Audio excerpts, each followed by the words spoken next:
what's going on, you guys? Nick here with Nick Strength and Power. I've got a couple of interesting stories for you guys today. The first story that I have for you guys today, we've got the full official lineup for the 2025 Detroit Pro, which is this weekend's competition.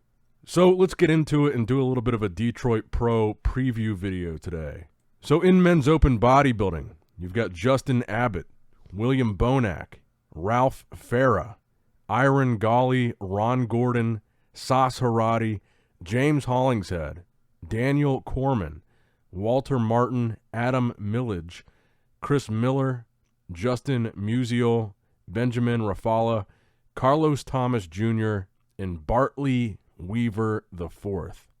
So there's four names that really jump out to me right away. Three of them competed at the Arnold Classic less than a month ago. William Bonac, James Hollingshead, and Carlos Thomas Jr. But also Sas Heirati is another name that stands out to me here. I think these guys will probably be your top four. So let's start out with an update from James Hollingshead because we got the most recent update from him today. And James was the second highest placer at the Arnold Classic of this group of guys, placing 8th, just ahead of Carlos Thomas Jr., who took 9th, and just behind William Bonac, who took 5th. Bonac, I believe, is the favorite here, but James Hollingshead, in this latest update, the side chest, he looks very good here. He looks to me a little bit tighter than he did at 1 week out from the Arnold. And I think James, his strong suits going into Detroit are going to be his size and his lower body. His conditioning is decent, but I still don't feel like the level of conditioning that you see in his legs, for example, is reflected by the level of conditioning that we saw in his midsection at the Arnold. But I think those are his strong points, his size, his lower body, and the conditioning in his lower body is usually really good too, but really big legs, pretty conditioned legs, that's going to be kind of his weapon going into this show. Now, let's get to William Bonac here. In the last update that we got from Bonac was actually 5 days ago now, so he hasn't posted anything this week, the week of the show. And like I said, I think Bonac is the favorite to win this. He's the most experienced. He's beaten everybody in this lineup, or at the very least, he's beaten all the big names in this lineup. Top 5 at the Arnold, and it's just over and over and over again. Bonac is such a seasoned competitor that I feel like he brings a very consistent package, even if he's a little bit off or he's not as tight as his last showing. He's very, very consistent because he's been doing this for so long, and very rarely do we see like a totally way off Bonac. He's pretty consistent, and he's always towards the top of all these lineups that he does. If he's not winning, he's top 2, and we saw that at a lot of shows over the summer in particular. 2024, we saw Bonac versus Nathan. We saw Bonac versus Beirut. We saw Bonac versus Beirut versus Nathan. We saw all these different combinations of these guys in the top 2. But based on this lineup that we're seeing so far in Detroit, Bonac seems to be the guy that really stands out to me. I think he's definitely the favorite here. And I think he's probably going to win because the other thing, too, is everybody in this Detroit lineup is not yet qualified for the Olympia. So nobody here is qualified yet, including Bonac. So I kind of look at this list and I think to myself, who of these guys is the most likely to be the next name added onto the Olympia qualified competitor list? And Bonac is a guy that's there essentially every single year. So I'm looking at this lineup, I'm looking at the Olympia qualified list, and I can just see Bonac's name being added after Detroit being the most, I think, likely scenario here. Now, I also mentioned Sas Heirati. We got a bunch of recent updates from Sas over the past couple days. He's got a really impressive physique. I think he's got really impressive calves in particular, but he's really grainy, he's really dense, he's really muscular. He's a shorter guy, so he'll probably fit in pretty well with Carlos Thomas Jr., William Bonac. James Hollingshead is a little bit taller, so he's not going to have the stage presence that James has because James will also be big and grainy. But I was looking at Sas's contest history. In the last show that he did, he doesn't have a whole lot of recent contest history. The last show that he did was in 2024. It was the M-Pro Classic in Spain, and that was the show that Bonac also won.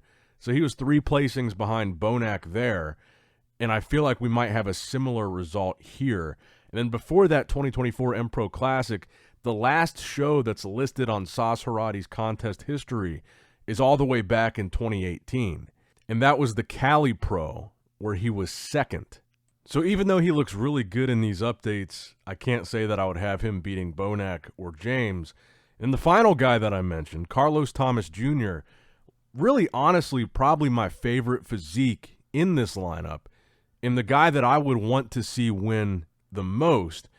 But Carlos Thomas Jr., 9th place at the Arnold Classic. And that was out of 12 guys, so it's not like 9th place at the Olympia. It was not a great placing. But he still managed to beat 3 guys, well, 2 guys, Patrick Moore and Justin Rodriguez. For some reason on the scorecard, Husamuddin El Sawi, who was the guy that won last year's Arnold Amateur, he has an NS on his score. So I don't know if he didn't finish the show, if he got disqualified or what, but he doesn't have any score, or maybe, I don't know, he's just not listed on the scorecard. It's blank and says NS. But anyway, he still managed to beat Patrick Moore and Justin Rodriguez at the Arnold, and we haven't seen anything from Carlos since the Arnold. But between the Arnold and this Detroit show, he will have had essentially a full month, 4 more weeks of prep to really tighten up and bring a different package if he so chooses. Because I feel like the fact that he was as off as he was at the Arnold, but he still was beating guys, you know, Patrick and Justin, they're decent bodybuilders. And I hope that Carlos doesn't become one of these guys that just never, for whatever reason, just never puts the conditioning together. But if he comes in here significantly leaner and drier and holding less water than he was at the Arnold, and you can see, you know, deeper glutes. Well, he really didn't have striated glutes at all at the Arnold, but deeper striated glutes, deeper hamstrings, more definition in the lower back, less wrinkles, less water in that mid to lower back area. A little bit deeper separation in the abs, some more serratus, some more obliques, just tighter, drier, leaner. If he had enough time in these past 4 weeks, because I'm sure, you know, everybody that gave him feedback after the Arnold probably gave him the same feedback on what to improve. And I feel like most people, you know, in 4 weeks told him the thing to work on was leaner and drier. I'm sure that was probably the universal advice that he was given here. I think he still has some improvements to make to his back as far as just adding size and density, but that's not going to be something he can really fix in 4 weeks. But if he's able to really come in with a different type of conditioning than he had at the Arnold, he could be a top 2 guy here. But I'm kind of concerned about the lack of update. We haven't seen anything. Like I said, basically literally nothing from Carlos since the Arnold. So hopefully he's still doing this show, which I'm assuming he is because he's now on the official competitor list. But like I said, Carlos, I've been critical of, but it's because I want him to really deliver. He's got a crazy physique. He's got crazy genetics. He's got these freaky body parts, but he just doesn't seem to deliver on that conditioning, and I want him to. But I still think even if he does that, I don't think it would be enough to beat Bonac here, because I think Bonac would still be lights out from the back against Carlos. And Bonac is pretty strong in the side shots too. But let me know what you guys think in the comments down below. Who do you guys have winning this year's Detroit Pro this weekend? Now, moving on to classic physique here. You got a pretty decent classic lineup here. A good number of guys. You got Basim Ashuri, Gabriel Castillo, Jack Eagles, Daniel Fabode, Lucas Funk, Adrian Gurdillo, Matt Grego, Brock Jenkins, Alex Kent, Hamza Saeed, Luke Andre Steinker, Wesley Vissers, and Jay Yunt. Now, I still feel like looking at this lineup, obviously, Matt Grego, top 3 at the Arnold, Wesley Vissers, top 5 at the Arnold. Those are the 2 guys that we should really be looking at here as the favorites to win. Now, I also mentioned Alex Kent, and I also mentioned Luke Andre Steinker. So they competed this past weekend at a muscle contest show, and they were 5th and 6th place, respectively. And then also a lot of people were talking about going into Detroit. This Jack Eagles guy, I've heard a lot of talk about this kid. He's very young. He's got a great physique, great lines, great shape, great structure. I just think the size wasn't there because he also competed this past weekend. And up until that competition, I feel like a lot of people were talking about him going into Detroit as being a legitimate threat to Wesley Vissers and Matt Grego. But at the show that he competed in, which was the Fit World show, he placed 7th at that show. And actually, by the way, I should mention also Hamza Saeed was 2nd. He was runner-up at the Fit World Classic Physique show. So he's actually, of all the guys that competed this past weekend, Hamza Saeed is the highest, most recent placer with a top 2 placing at his last show. So maybe he would be much more likely than Alex Kent, Luke-Andre Steinker, and Jack Eagles to maybe be in the mix with Wesley and Matt. But my opinion on this is that, honestly, unless Wesley seriously steps it up from what he looked like at the Arnold, I think Matt Grego has got this. But let me know what you guys think in the comments below about the classic physique category in Detroit. Who do you guys have winning? What's your top 3? And what's your top 3 for open as well? Now, next up in the news, I looked at a lot of the Brazilian Facebook pages, or Instagram pages rather, to try to figure out who else is competing in next weekend's Arnold Classic South America that's really going to give GoodVito a run for their money. And it seems like most of the pages are putting up Leandro Perez as one of the top competitors that could threaten GoodVito. So as far as big names, Olympians, or U.S. bodybuilders, UK bodybuilders, whatever, I really don't think there's many, if any, doing this show. I think it's mostly just Brazilian bodybuilders that live there or are from Brazil, including both Leandro and GoodVito, who, even though GoodVito isn't from there, he lives there now. So I still feel like GoodVito has a really good shot at winning this show. I looked at Leandro's latest physique update, which is this front double bicep posted a day ago. He's got an impressive physique, but I went back to his contest history as well.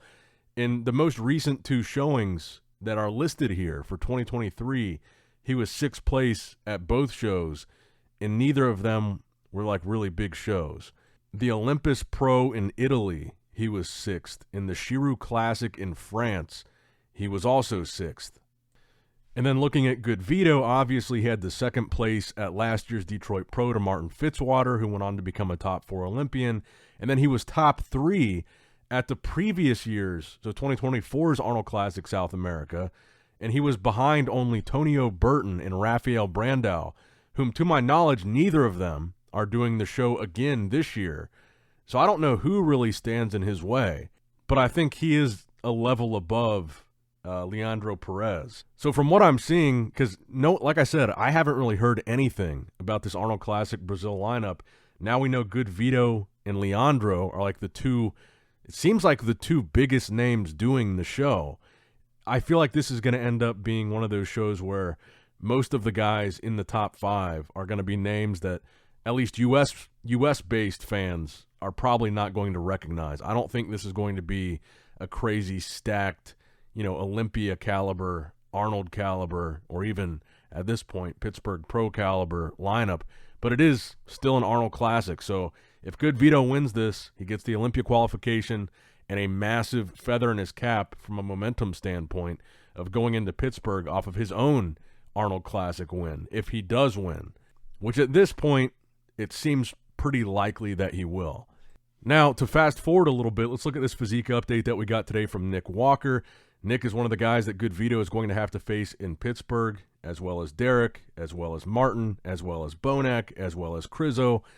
But Nick posted this most muscular today, and honestly, you can't see Nick's legs in this update, which is a very important factor because I'm going to compare him to GoodVito, and GoodVito has crazy quads, looks insane in the most muscular. But if you're just judging the upper body, if you put Nick's most muscular next to GoodVito's, I actually prefer Nick's.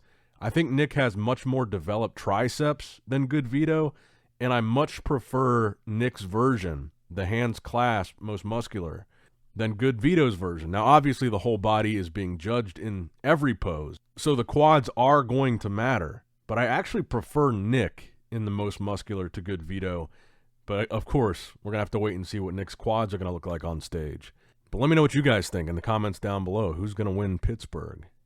Now, the final story that I've got for you guys today, week after week after week, really at an almost daily basis now, Terrence Ruffin has been posting physique updates where he looks insane. This latest just still image is one that I wanted to show you guys here. He's posted a lot of posing videos, and I feel like he's really good at presenting his physique to the best of his ability through his posing. But in just a still image, when you talk about proportion and symmetry, if you look at Terrence's physique in this front relaxed here, he is like the embodiment of those two words. Symmetry meaning left to right side being completely balanced. Proportion meaning look at the size of his chest to the size of his arms. The shoulder to waist ratio. Look at the size of his lats relative to his chest, his shoulders, his arms visible from the front. Look at the upper body to lower body ratio. When you talk about just a balanced, symmetrical, well-proportioned physique, and then also extremely classic, Terrence is the embodiment of that. And that's why I'm hoping to see Terrence back on top at the Olympia once he inevitably requalifies, which I think he probably will do in Pittsburgh.